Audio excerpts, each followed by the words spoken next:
Bonjour, quelle est la situation maintenant et vers quoi se dirige-t-on dans les prochaines heures? Alors, à l'heure où l'on parle dans les Pyrénées-Atlantiques, au Pays Basque comme dans le Béarn, les secours restent mobilisés. Ils le sont depuis hier avec 160 interventions réalisées par les 148 pompiers déployés sur le terrain. Sans oublier 60 gendarmes. Beaucoup de mises en sécurité, pas mal de difficultés de circulation notamment. Vous évoquiez à l'instant la liaison ferroviaire Bayonne-Saint-Jean-Pied-de-Port qui est interrompue. Et puis, vous allez l'entendre, je viens de joindre le préfet du département, Éric Spitz, pour un point complet de la situation.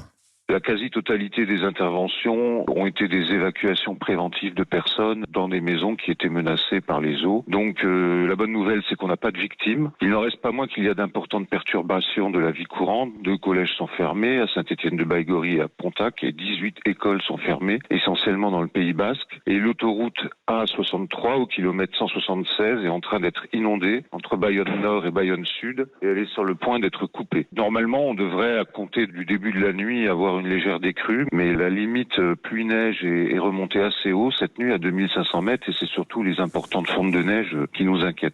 Et donc, vous l'avez compris, l'appel à la prudence reste d'actualité avec notamment un message pour les automobilistes, ne surtout pas franchir les barrières qui interdisent, en raison de ces inondations, l'accès à de nombreuses routes du département. Oui, soyez extrêmement prudents si vous devez circuler dans les Pyrénées-Atlantiques. Il est recommandé de ne pas prendre sa voiture et de rester chez soi. Merci beaucoup Stéphane. On est en direct avec Robert Casadebé. Bonjour monsieur le maire.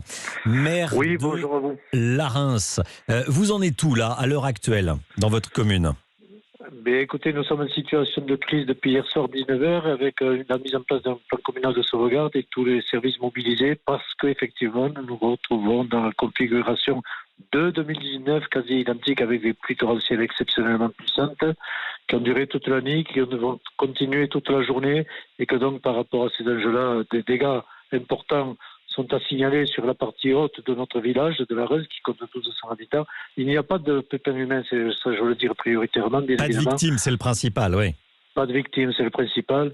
Nous avons mobilisé toutes les entreprises avec les moyens techniques adaptés, pelles mécaniques, camions, ainsi de suite, pour dégager, essayer de contenir les flots. Après, nous constaterons les dégâts qui seront encore une fois importants comme en 2019 et on se retrouve dans une configuration de crise. Notre souci, c'est que, comme vous l'avez dit, la météo nous annonce encore des pluies à raison de 3 mm par heure jusqu'à ce soir minuit, au moins sur site, après tout ce qui s'est passé depuis 24 heures. Et bien évidemment que s'il fallait évacuer des personnes, nous sommes en mesure de les accueillir sur des sites communaux, bien évidemment. Nous avons mobilisé nos pompiers, une vingtaine de pompiers, nos services techniques, les entreprises. Et bien évidemment que notre priorité, c'est l'humain. On décidera cet après-midi, je suis avec la sous-préfète en mairie de Larens, pour voir si ça continue à s'aggraver cet après-midi, s'il faut être dans l'anticipation pour héberger des personnes, comme je viens de le dire. Et dans tous les cas, après, au-delà de la préservation de nos concitoyens, c'est constater les inondations puissantes qu'il y a. Tous les rez-de-chaussée sont inondés sur 2 rues principales. Et que derrière, viendra le temps de la réparation. Mais d'abord, il s'agit prioritairement de contenir tous ces flots, ce qui n'est pas une petite bricole. Oui, pour l'instant, c'est l'urgence. Vous gérez l'urgence. Parce qu'il faut bien comprendre, Larens, c'est au pied des Pyrénées. C'est-à-dire que ce qui tombe sur les Pyrénées ruisselle jusque chez vous. La Reuse, c'est au pied des Cols. On a le Tour de France qui passe régulièrement chez nous, entre l'Aubisque, le Portalet, Marie-Blanc. On est le cœur du bas des vallées, la descente des Cols. Et bien évidemment, nous sommes entourés de montagnes, de bassins versants importants. Et donc, on a notamment un versant qui est un versant qui nous pose des soucis, les autres moins. Mais bon, la commune est en plus une commune très étendue. Elle fait 25 000 hectares. C'est une commune très importante en territoire. Et donc, oui, on est dans un cœur de vallée montagnarde, typiquement montagnarde. Voilà, et donc il faut contenir les flots, il faut avec les barrages contenir les flux qui descendent torrentiellement et tout ça c'est une coordination qui doit se faire entre tous les acteurs et le maire est au cœur de tout ce sujet bien évidemment. Bien sûr, merci beaucoup monsieur le maire de Larens, Robert Casadebé d'avoir été en direct avec nous dans Europe Midi. Ces dernières heures, il y a également eu de la neige avec des fermetures de routes, notamment en Bourgogne-Franche-Comté. Yasmina Katou avec nous, où en est-on à l'heure qu'il est ? Alors ce matin, toutes les routes sont désormais praticables, disent les préfectures de Bourgogne-Franche-Comté et Rhône-Alpes. Quelques difficultés de circulation persistent. Sur la 38, dans le sens Pouilly-Dijon, les opérations de déneigement sont en cours. Il faut donc être patient. Dans le sens Dijon-Lyon, sur la 39, interdiction de circuler pour les poids lourds.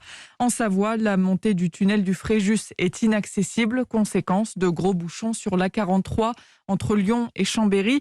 Chambéry, justement, qui s'est réveillé sous un épais manteau neigeux. Le réseau de bus est aujourd'hui à l'arrêt.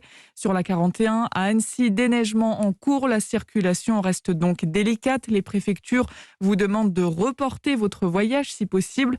Météo France maintient sa vigilance orange neige-verglas dans l'Ain, la Savoie, la Haute-Savoie, l'Isère et le Sud-Ouest. Yasmina Katou, merci Yasmina.